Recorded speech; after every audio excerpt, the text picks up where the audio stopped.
Arte eta praktika sortzaile garaikideen erakusleio da MIDE nazioarteko arte mostra.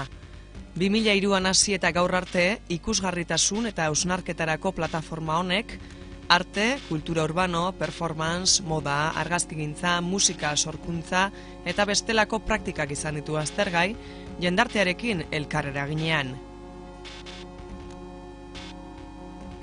Joks kolektiboak 8. edizio honetan MIDE Estudio 2010 deituriko mostra proposatu du. Gizakiaren transformazioa izan da ardatza, orain arteko mostrarik esperimentalenean. Gizakiak eraldaketak jasaten ditu bere bizitzan zehar, eraldaketa naturalak izan daitezke eta baita norberak bere buruari nahita egindakoak ere. Ispiluaren aurrean gizakiak bere burua eraldatzen du maiz, irudiaren mesedetan. Bestetan nortasun jakin baten itxura hartu nahirik. Gorputzaren eraldaketa erabiltzen da superheroiak sortzeko, beldurra eragiteko, besteengandik desberdintzeko edota beste identitate bat hartzeko. Gorputz eraldaketa batek irudiaren edo fisikoaren eraldaketa ez ezik, eraldaketa psikologikoa dakar gehienetan berarekin. Bada, gorputzaren eraldaketaren bidetik, MIDE nazioarteko mostrak, nazioarteko artisten bideoak aukeratu eta bildu ditu gorputzaren eraldaketaren harira.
Ondoren etorri zen Bart Hess artista plastiko holandarraren eskaintza, animazioa, instalazioa eta gorputz transformazioa uztartzen zituen proposamena.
Bere, DJ eta musika ekoizlearen eskaintzaren ostean etorri zen ikusleak ahozabalik utzi zituen saioa.